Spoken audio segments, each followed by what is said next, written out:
Hello everyone, welcome to the next lecture of mole concept. And आज हम लोग बात करेंगे stoichiometry, that is mole mole concept की। ठीक है, तो लास्ट लेक्चर में हमने काफ़ी सारे फंडामेंटल्स टॉपिक्स को कवर किया। एवरेज एटॉमिक मास हो गया, सिग्निफिकेंट फिगर्स हो गए, ठीक है। एंड हमारे कुछ ऐसे मल्टीपल जिसमें नैनोमीटर, पिकोमीटर, एंगस्ट्रॉम, इस जैसे टर्म्स को हम लोगों ने वहाँ पर समझा। एंड बेसिक सारे कॉन्सेप्ट्स खत्म करके अब हम रिएक्शन स्टोइशियोमेट्री की बेसिकली आज बात करने जाने वाले हैं। ठीक है, तो स्टार्ट करते हैं। इसी को हम लोग बोलते हैं मोल मोल एनालिसिस या मोल कॉन्सेप्ट का एक्चुअल सेंस रिएक्शन में जो है वो स्टोइशियोमेट्री को लेकर ही कहा जाता है। ठीक है, तो मैं एक अगर रिएक्शन यहाँ पर लूँ, ठीक है, हम यहाँ बात कर रहे हैं दैट इज स्टोइशियोमेट्री।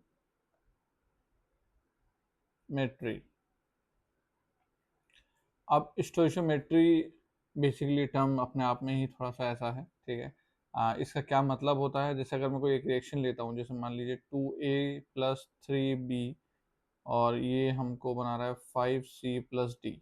ठीक है, तो ABCD जो हैं ये हमारे कंपोनेंट्स हैं, जो रिएक्शन कंपोनेंट्स हैं, रिएक्टेंट एंड प्रोडक्ट। एंड जो हमारे ये 2, 3, 5 ये जो टर्म्स हैं, ये सब क्या हैं, हमारे स्टोइशियोमेट्रिक कोफिशिएंट हैं। क्या बोलते हैं इनको? स्टोइशियोमेट्रिक स्टोइशियोमेट्रिक कोफिशिएंट्स।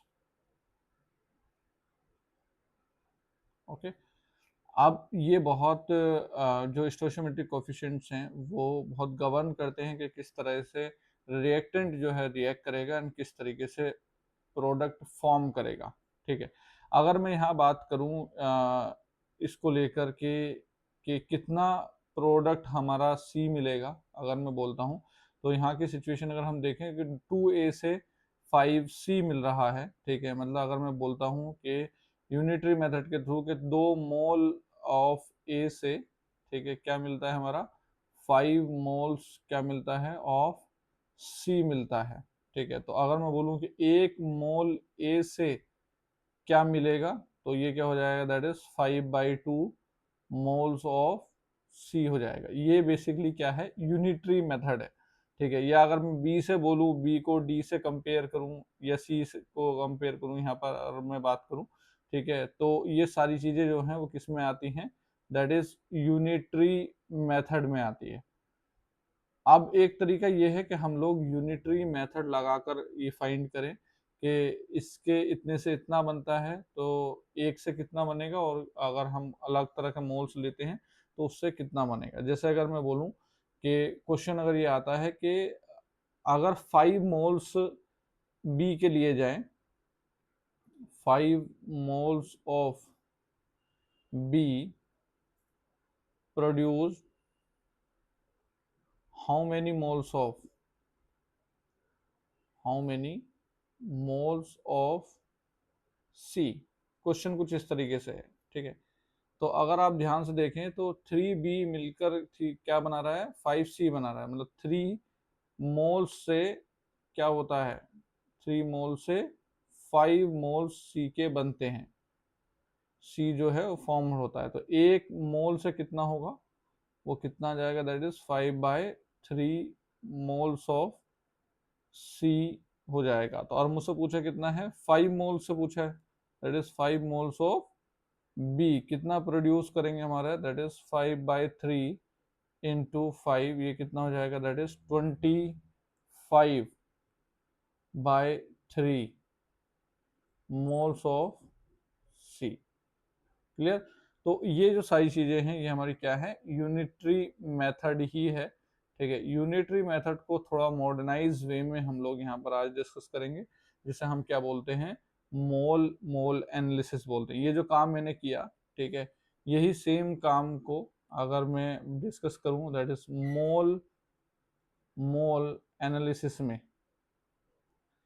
ठीक है, तो हम कुछ इस तरीके से बता सकते हैं कि रिएक्शन में हमारे कोफिशिएंट में जनरलाइज वे में ले लेते हैं यहाँ पर कि ए ऑफ ए है, बी ऑफ बी है, रिएक्ट करके क्या बना रहा है, C of C plus D of D, इस तरह से बेसिकली फॉर्म कर रहा है। ठीक है, अब नाउ मैं ये बोल सकता हूँ इसमें कि जो हमारे मोल्स ऑफ ए रिएक्टेड हैं, दैट इज, यहाँ लिख लेते हैं इसको, moles of A reacted upon में अगर उसका कोफिशिएंट ले लूं तो ये बराबर होगा किसके, moles of B reacted upon में उसका कोफिशिएंट, और ये इक्वल टू होगा प्रोडक्ट के भी, that is moles of C formed upon उसका coefficient, stoichiometric coefficient, and also equal to that is moles of D formed upon उसका स्टोइचियोमेट्रिक कोफिशिएंट। ठीक है, तो इस तरीके से हम लोग क्या कर सकते हैं, रिलेट कर सकते हैं। जैसे ऊपर वाली सिचुएशन थी, अभी मैंने ये पूछा था 5 मोल जो हैं बी के वो कितना प्रोड्यूस करेंगे हमारा सी। ठीक है, तो इस काम को हम लोग अगर मोल मोल एनालिसिस से करें, देखो यहाँ ध्यान से मैं करके बता देता हूँ कि अगर इसी काम को मैं लिखूं तो बी को सी से रिलेट करना है, that is moles of B reacted upon उसका कोफिशिएंट। ठीक है, and that is equal to moles of C upon उसका कोफिशिएंट। ठीक है, तो बेसिकली मोल्स ऑफ सी अगर मैं निकालूं, मोल्स ऑफ सी कितना हो जाएगा, 5/3 इंटू मोल्स ऑफ बी, और मोल्स ऑफ बी मैंने क्या बोला है, कितने मोल हैं बी के 5 मोल से बनाना है, तो ये कितना आ जाएगा, दैट इज 25/3। तो यही काम जो हमने यूनिटरी मेथड से किया, इस तरीके से भी ये डायरेक्ट हो जाता है। बात क्लियर है, चलें आगे। ओके, ठीक है, ना इस पर डिफरेंट डिफरेंट क्वेश्चंस करते हैं मोल मोल एनालिसिस के ऊपर कि कैसे हम इसको यूटिलाइज करते हैं। तो एक क्वेश्चन लिखा जाए इसमें, क्वेश्चन 1। क्वेश्चन कुछ इस तरीके से है, 367.5 ग्राम क्या है हमारा, KClO3 है। ठीक है, and when it is heated, when heated gives KCl and O2। Heat करके क्या बना रहा है, KCl बना रहा है एंड O2। हमें क्या फाइंड करना है, find moles of KCl formed, moles of KCl formed and volume of O2 produced at STP। ठीक है, हमें O2 का वॉल्यूम चाहिए STP पर। ठीक है, और हमको मोल्स ऑफ KCl फॉर्म कितने हैं वो चाहिए। अगर हम रिएक्शन की बात करें तो हमें पता है कि ये रिएक्शन कौन सी है, KClO3। ठीक है, टूट कर क्या बना रहा है, 2KCl बना रहा है, प्लस क्या बना रहा है, 3O2 बना रहा है। ठीक है, यही है।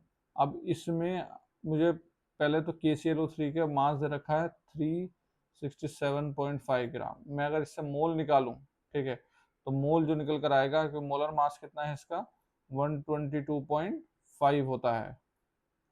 इसका मोलर मास इज 122.5, तो कितना निकल कर आएगा, 3 मोल्स यहाँ पर निकल कर जाएंगे। तो अब यहाँ से हम लोग डायरेक्टली रिलेट कर सकते हैं कि that is moles of KClO3 upon में उसका coefficient is equal to moles of KCl, moles of KCl upon उसका कोफिशिएंट। तो यहाँ से डायरेक्टली KClO3 के मोल्स कितने आ गए थे, 3। तो मोल्स ऑफ KCl कितने आ जाएंगे यहाँ से, that is 3 moles. Okay, clear है। नाउ अब हमें O2 के साथ रिलेट करना है, क्योंकि O2 का STP पे वॉल्यूम पूछा है, तो हमें अगर मोल पता चल जाए, that means moles of KClO3 upon में कितना आएगा, 2 is equal to moles of O2 upon में कितना आएगा, 3। ठीक है, KClO3 के मोल कितने हमारे, दैट इज इक्वल टू 3। तो यहाँ से अगर हम मोल्स ऑफ O2 निकालेंगे तो कितना आ जाएगा, 3 इंटू 3/2, ये वैल्यू कितनी आ जाएगी, दैट इज 4.5। ये 4.5 मोल्स हैं, तो हमारा volume of O2 eight STP हो जाएगा, दैट इज इक्वल टू, एक मोल में कितने वॉल्यूम होता है, 22.5 4, तो 4.5, 4.5 इंटू क्या जाएगा 22.4, ये वैल्यू निकल कर आती है 100.8 लीटर। क्लियर है? ठीक है, कैसे किया सॉल्व, बात समझ में आ रही है? ठीक है, जो हमने ऊपर लिखा कि moles of reactant reacted upon coefficient is equal to moles of product produced upon उसका coefficient. Okay, now next question की बात करते हैं यहाँ पर। सेकंड क्वेश्चन लेते हैं। क्वेश्चन है that is how many grams of how many grams of Fe2O3 formed by heating 18 gram FeO with oxygen, and हमारे पास मोलर मास जो दे रखा है आयरन का वो कितना दे रखा है 56 दे रखा है। ठीक है, इसमें पूछा है कि कितने ग्राम जो है Fe2O3 फॉर्म होगा अगर हम FeO को ऑक्सीजन के साथ हीट कर रहे हैं तो। ठीक है, सबसे पहले तो मैं इसमें रिएक्शन की नीड रहेगी, और रिएक्शन यही है कि FeO रिएक्ट कराना है O2 के साथ और क्या बनाना है Fe2O3 बनाना है। अब इसमें तुम्हें बैलेंस करना है, बैलेंस जब करोगे तो तुम्हें कुछ ऐसा नज़र आएगा। ठीक है, ओके, ये बैलेंस रिएक्शन है। अब हमें दे क्या रखा है, FeO का मास दे रखा है। अगर हम मोल्स की बात करें, ठीक है, इससे कितना 18 ग्राम हमारा दे रखा है। मोल्स ऑफ FeO अगर बात करें तो वो कितना जाएगा 18 बाय टोटल मास कितना होगा दैट इज 72, तो कितना जाएगा 1/4 आ जाएगा। अब नाउ अब हमें रिलेट करना है इसको किसके साथ, प्रोडक्ट के साथ। ठीक है, तो moles of FeO upon coefficient is equal to moles of Fe2O3 upon उसका कोफिशिएंट। ठीक है, क्लियर है? अब FeO के मोल्स कितने थे हमारे यहाँ पर 1/4 थे, तो अगर 1/4 इसके मोल्स थे तो यहाँ पर कितने आ जाएंगे हमारे 2 इधर चला जाएगा, 2 से ये 2 टाइम्स कर दिया तो that is moles of Fe2O3, ये निकल कर आएगा हमारा 1/8। अब ये 1/8 क्या है, ये मोल्स आए हैं, हमें क्या चाहिए, हमें मास चाहिए। ठीक है, तो मास अगर हम जब निकालेंगे इसका that is weight of Fe2O3, तो ये आएगा दैट इज 1/8। ठीक है, इनटू इसका मास होगा हमारा दैट इज 112 प्लस 48। ठीक है, ये मल्टीप्लाई करके ऑक्सीजन और आयरन, ठीक है, मल्टीप्लाई करके ये कुछ आ जाता है हमारा 20 ग्राम्स, मतलब ये पूरा हो जाएगा 160। Here it is 160। ठीक है, तो नेट जो FeO के इतने रिएक्ट करने पर जो Fe2O3 बन रहा है वो बन रहा है 20 ग्राम्स। क्लियर है? मतलब ये चीज़ हमको समझ में आ रही है कि रिएक्शन पता चल जाए तो मोल मोल एनालिसिस लगाना कितना बड़ा काम तो नहीं है। ठीक है, क्योंकि उसका मोल जो सी बात कर रहे हैं और जिसको रिलेट कर, ध्यान रहे कि जो चीज़ें दी हैं, जैसे यहाँ पर क्या दिया था FeO हमको दिया था और हमसे क्या पूछा था Fe2O3 का पूछा था, तो हमें इन दो लोगों को ही रिलेट करना होता है, जो गिवन इंफॉर्मेशन है और जो पूछी इंफॉर्मेशन है। ओके, नाउ थर्ड क्वेश्चन पर हम लोग बात करते हैं। यहाँ पर क्वेश्चन कुछ इस तरह से बोल रहा है कि find weight of residue obtained when CaCO3 is CaCO3 is strongly heated and 5.6 liter CO2 produced at STP। Clear? तो वेट हमें रेजिड्यू का बताना है, ठीक है। जब CaCO3 को हीट किया और हमें मिला कितना है CO2, 5.6 लीटर मिला है। हमें ये पता है कि CaCO3 को हीट करने से क्या मिलता है, CaCO2 CaO मिलता है और CO2 गैस मिलता है। ये जो सॉलिड जो मिलता है इसे ही क्या बोलते हैं हम लोग, रेजिड्यू। जो बच जाता है वो क्या होता है, हमारा रेजिड्यू होता है। हमें गिवन क्या है, दैट इज जो CO2 है वो कितना मिला है, 5.6 लीटर हमको CO2 मिला है। ओके, ये गिवन है। अब ये जो गिवन इंफॉर्मेशन है मैं इससे मोल्स निकाल सकता हूँ, ठीक है। मोल्स की अगर मैं बात करूँ, ठीक है, तो मोल्स ऑफ CO2 क्योंकि STP पे दे रखा है तो 5.6 अपॉन 22.4, ठीक है। तो ये कितना आ गया हमारा, दैट इज 1/4 आ गया। अब ये 1/4 अगर मैं CaCO3 को ही हीट किया है और मैं अगर यहाँ पर दोनों को रिलेट करूँ, इसको और इसको रिलेट करना चाहूँ, that is moles of CaO upon उसका coefficient is equal to moles of CO2 produce upon उसका कोफिशिएंट। तो यहाँ अगर ध्यान से देखें तो मोल्स ऑफ CO2 कितना आ चुका है, 1/4। तो यहाँ से मोल्स ऑफ CaO भी कितना हो जाएगा, दैट इज 1/4। बट हमसे मोल्स नहीं पूछा है, हमसे क्या पूछा है, मास पूछा है। तो हम यहाँ बोलेंगे that is mass of residue, ठीक है, वो कितना होगा, दैट इज 1/4 इंटू ये कितना हो जाएगा, 56। तो ये वैल्यू निकल कर आ जाएगी, दैट इज 14 ग्राम्स। क्लियर, ठीक है। अच्छा, जो रिएक्शंस यूज की जाती हैं मोल कॉन्सेप्ट में वो कोई बहुत ज़्यादा हैवी रिएक्शंस नहीं होती हैं, वो एक बेसिक रिएक्शंस ही होती हैं। क्लियर, ठीक है। नाउ अब आगे बात करते हैं हम लोग लिमिटिंग रिएजेंट को लेकर, दैट इज लिमिटिंग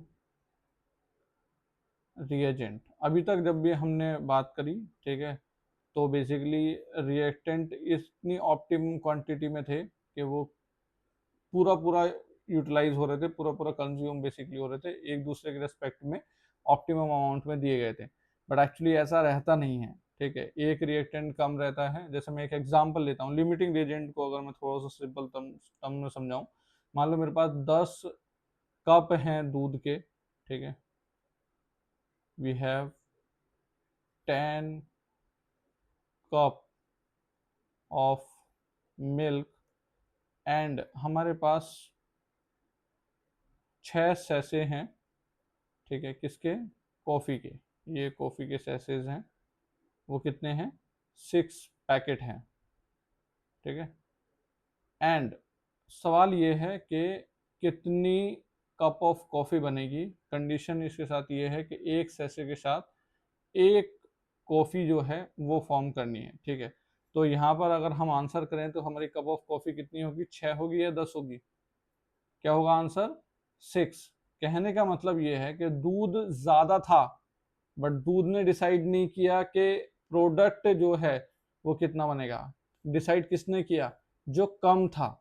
क्लियर है, मतलब 6 पैकेट जो कम अमाउंट वाली चीज है वो कंट्रोल करती है कि प्रोडक्ट कितना फॉर्म होगा। अगर हम यहाँ बात करें, ठीक है, कप ऑफ कॉफी की बात करें तो हम बोलेंगे 6 कप्स ऑफ कॉफी, ठीक है, ये रहेगा आंसर।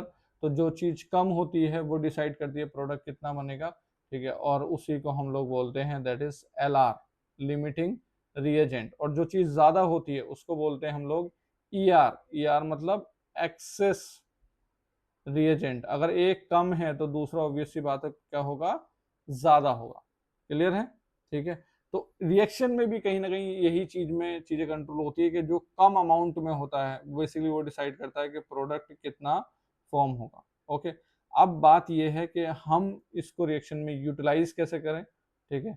इसके लिए पहले हमें जानना पड़ेगा कि LR को ढूंढना कैसे है और कैसे फिर उसके अकॉर्डिंग वो करना है, ठीक है।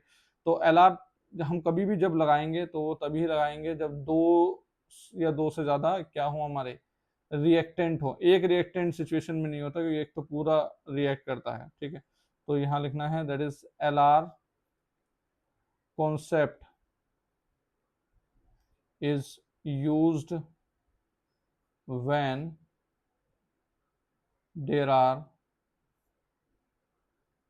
two or more reactants,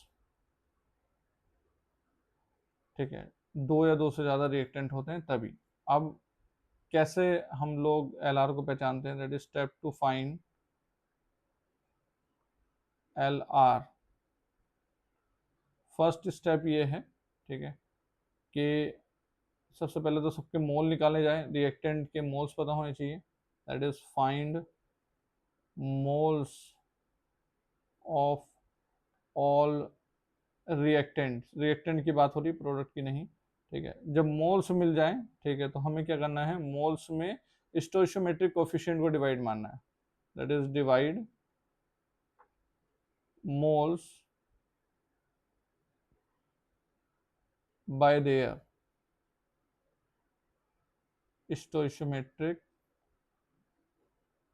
coefficients.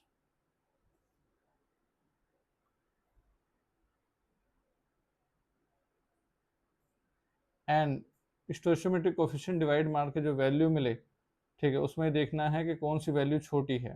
Value which is smallest, value which is smallest is L R, ठीक है, जिसकी वैल्यू छोटी होगी वही क्या है, एल आर है। एंड एल आर जब पता चल गया है तो उसके अकॉर्डिंग हमें क्या अप्लाई कर देना है, mole mole analysis. Then apply mole mole analysis with respect to L R, mole mole analysis with respect to L R, ठीक है। अब एक बार क्वेश्चन लेकर देखते हैं इसमें, ठीक है, तभी उससे थोड़ा सा आइडिया जो है अपन को क्लियर होगा। ना क्वेश्चन कुछ इस तरीके से है, दैट इज रिएक्शन दी है H2 plus O2 gives H2O, ठीक है। एंड यहाँ बोला गया है कि 5 मोल्स 5 मोल्स ऑफ, ये साइड में लेते हैं हम लोग, here 5 moles of each H2 and O2 are present which react to form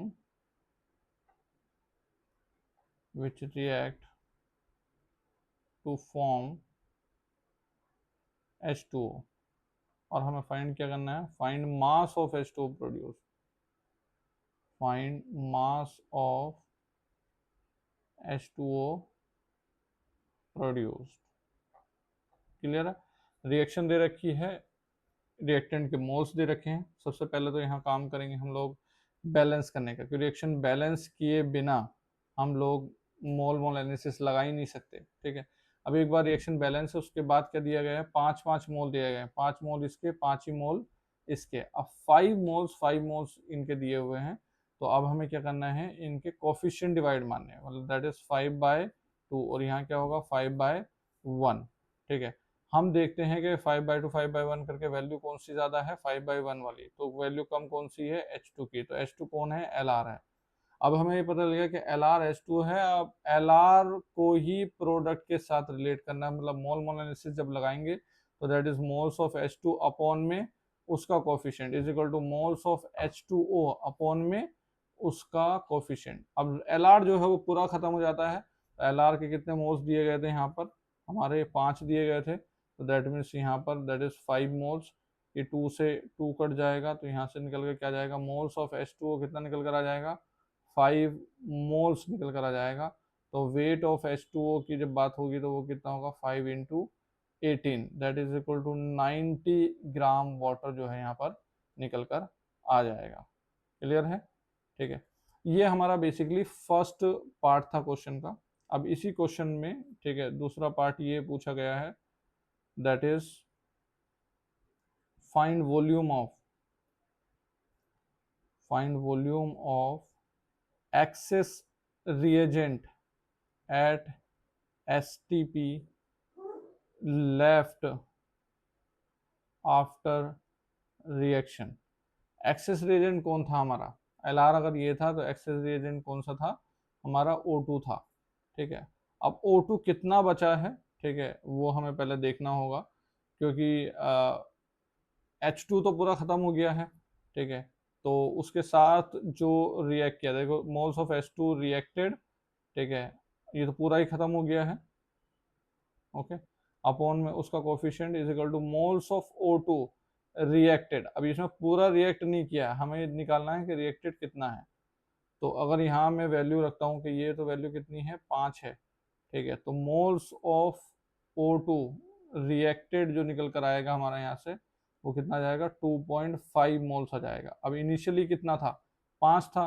तो यहाँ से अगर हम बोले मोल्स ऑफ O2 लेफ्ट कितना है, तो वो कितना आ जाएगा, 5 माइनस 2.5, तो कितना आ जाएगा, 2.5 मोल्स आ जाएगा। क्लियर है, ठीक है। एंड हमें हमसे यहाँ मोल नहीं पूछा गया था, हमसे पूछा गया था वॉल्यूम ऑफ एक्सेस रिएजेंट जो O2 है एट STP, ठीक है। तो कितना आ जाएगा, 2.5 मोल्स इंटू 22.4 लीटर। तो ये वैल्यू निकल कर आती है हमारी कितनी, 56 लीटर जो है ये वैल्यू निकल कर आती है। क्लियर है, ठीक है।